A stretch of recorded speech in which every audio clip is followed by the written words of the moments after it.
नमस्ते। इस खास और बेहद दिलचस्प विश्लेषण में बहुत बहुत स्वागत है। आज का हमारा लक्ष्य एकदम साफ है, एयर कंडीशनिंग के पीछे छुपे हुए विज्ञान और उस रहस्यमयी जादू को पूरी तरह से डिकोड करना। अक्सर गर्मियों में जो मशीन हमें सबसे ज्यादा राहत देती है ना, उसका असली काम करने का तरीका हमारी आम सोच से बिल्कुल अलग होता है। तो चलिए आज इसी छुपी हुई प्रक्रिया को पूरी तरह से समझते हैं और हवा के ठंडे होने के इस अनोखे सफर पर एक नजर डालते हैं। शुरुआत ऐसी सबसे आम गलतफहमी से करते हैं। अक्सर यह सवाल मन में आता है ना कि क्या एक एयर कंडीशनर मशीन के अंदर कहीं कोई बर्फ की फैक्ट्री चल रही है जो कमरे में लगातार ठंडी हवा फेंक रही है। खैर, इसका जवाब पूरी तरह से चौंकाने वाला है। और यहाँ एक ऐसा सच सामने आता है जो सच में दिमाग घुमा देता है। एयर कंडीशनिंग का काम असल में ठंडक पैदा करना है ही नहीं। जी हाँ, बिल्कुल सही सुना। इसका असली काम है गर्मी को बाहर निकालना। एक एसी कमरे के अंदर मौजूद गर्मी और उमस को सोखता है और उसे घर के बाहर फेंक देता है।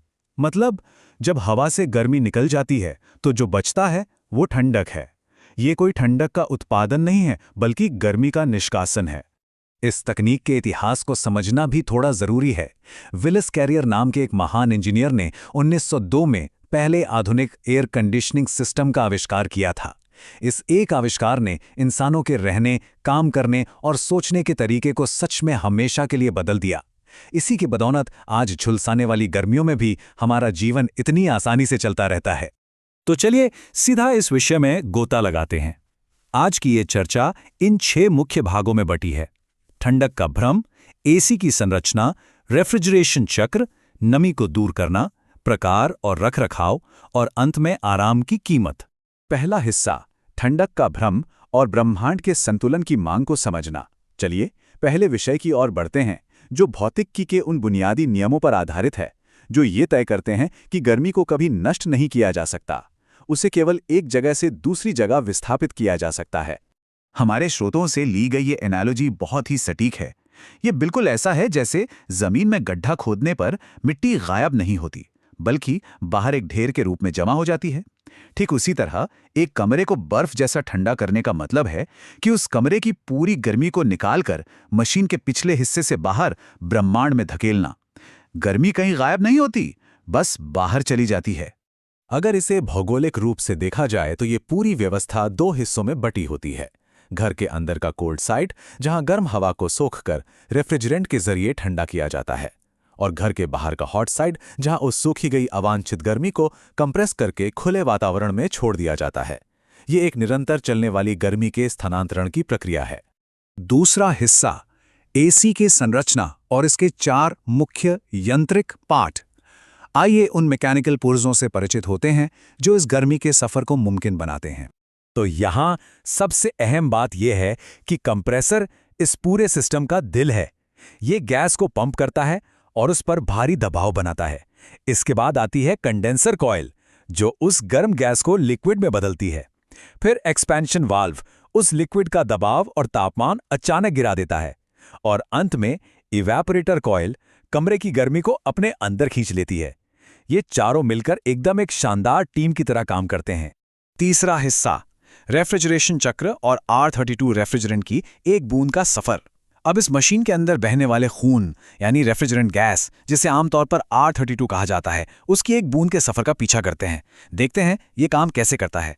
ये 4 चरणों वाला चक्र भौतिकी का एक बेहतरीन नमूना है।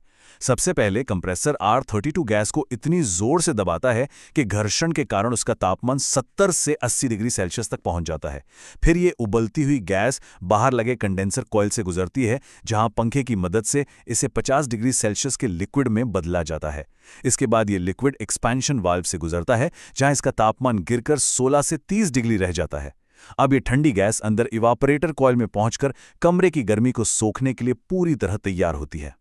और ये एक्सपेंशन वाल्व वाला हिस्सा ना बहुत ही दिलचस्प है। इसे एक सैलून के पानी वाले स्प्रे या कार वॉश के प्रेशर स्प्रे की तरह आसानी से समझा जा सकता है। जब किसी लिक्विड को एक बेहद संकरे वाल्व से बहुत तेज दबाव के साथ गुजारा जाता है तो वो अचानक से फैलकर एक ठंडी धुंध में बदल जाता है और उसका तापमान एकदम से गिर जाता है। बिल्कुल यही विज्ञान एसी के अंदर गर्मी को ठंडक में बदलने के लिए इस्तेमाल होता है। चौथा हिस्सा, नमी को दूर करना और हवा को एकदम क्रिस्प और सूखा बनाना। ठंडक के अलावा एयर कंडीशनिंग का एक और अघोषित हीरो है जिस पर हमारा अक्सर ध्यान ही नहीं जाता। वो है हवा से नमी या उमस को बाहर निकालना। स्रोतों में दी गई बर्फ के कटोरे वाली एनालॉजी इसे बखूबी समझाती है। हवा में एक ड्यू पॉइंट होता है। मान लीजिए अगर किसी कमरे में ड्यू पॉइंट 56 डिग्री फ़ारेनहाइट है, तो उस कमरे में रखी कोई भी सतह जो 56 डिग्री से ज्यादा ठंडी होगी, हवा की नमी को अपनी ओर खींच लेगी। ठीक वैसे ही जैसे एक ठंडे कोल्ड ड्रिंक की बोतल के बाहर पानी की बूंदें जम जाती हैं, एसी के अंदर मौजूद बेहद ठंडी इवेपोरेटर कॉइल बिल्कुल यही काम करती है। वो हवा की सारी नमी को खींचकर एक पाइप के रास्ते बाहर गिरा देती है। 5वां हिस्सा, प्रकार और रखरखाव, यानी कूलिंग सिस्टम का चुनाव और देखभाल। इस भौतिक विज्ञान को समझने के बाद अब इसकी व्यावहारिक उपयोगिता पर आते हैं। इमारतों के लिए सही एसी का चुनाव कैसे हो और उसे मेंटेन कैसे किया जाए, ये जानना बहुत जरूरी है। जरूरत के हिसाब से मुख्य रूप से 4 प्रकार के एयर कंडीशनर होते हैं। विंडो एसी जो सबसे बजट फ्रेंडली होते हैं, स्प्लिट एसी बहुत शांत होते हैं क्योंकि शोर करने वाला हिस्सा बाहर होता है, पैकेज्ड एसी उन जगहों के लिए बेहतरीन है जहां अंदर जगह की कमी होती है, सब कुछ बाहर एक ही बॉक्स में, और डक्टलेस एसी एक ही बाहरी यूनिट से अलग अलग कमरों के तापमान को कंट्रोल करने की सुविधा देते हैं। हर बिल्डिंग की अपनी एक अलग जरूरत होती है। अब रखरखाव की बात करें तो ये बहुत ही क्रूशियल है। धूल से भरे फिल्टर सिस्टम का दम घोट देते हैं जिससे कंप्रेसर को ज़्यादा मेहनत करनी पड़ती है और बिजली का बिल आसमान छूने लगता है। फिल्टर साफ रखना, कॉइल को धुलवाना, ड्रेन पाइप को जाम होने से बचाना और बाहरी यूनिट को सीधी धूप और झाड़ियों से दूर रखना, ये वो छोटे लेकिन अहम कदम हैं जो सिस्टम की उम्र बढ़ाते हैं और भारी मात्रा में बिजली बचाते हैं। और अब आखिरी, छठा हिस्सा, आराम की कीमत, इसके शारीरिक और पर्यावरणीय परिणाम। अब इस चर्चा के सबसे महत्वपूर्ण हिस्से की ओर बढ़ते हैं। ये कृत्रिम वातावरण जो हमें इतना आराम देता है, क्या इसके कुछ व्यापक प्रभाव भी हैं? आइए तटस्थ होकर इसका विश्लेषण करते हैं। इस तकनीक के फायदे और नुकसान दोनों ही मौजूद हैं।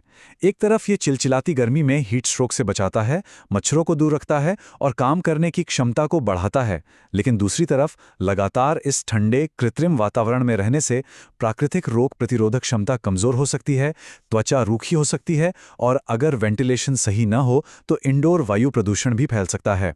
साथ ही भारी भरकम बिजली के बिल भी इसका एक बड़ा पहलू हैं। स्रोतों से मिलने वाले डेटा पर नजर डालें तो इसका पर्यावरणीय प्रभाव भी काफी गंभीर है। दुनिया भर में चल रहे करोड़ों एसी यूनिट्स भारी मात्रा में बिजली की खपत करते हैं, जो अक्सर जीवाश्म ईंधन से आती है।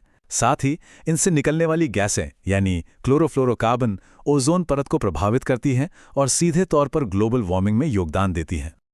और इसी के साथ हम वापस उसी ब्रह्मांड के संतुलन वाले नियम पर आ जाते हैं। एसी गर्मी को खत्म नहीं करता, बस उसे अंदर से निकालकर बाहर फेंक देता है। तो अंत में ये सच में सोचने वाली बात है, हमारे कमरों के अंदर जो सुकून और ठंडक महसूस की जाती है, क्या वो हमारी पृथ्वी और बाहर के पर्यावरण को दी जा रही उस भयंकर गर्मी की असली कीमत चुकाने लायक है? अगली बार एयर कंडीशनर चालू करते समय ये सवाल जरूर याद आएगा। इस विश्लेषण में साथ जुड़ने के लिए बहुत बहुत शुक्रिया।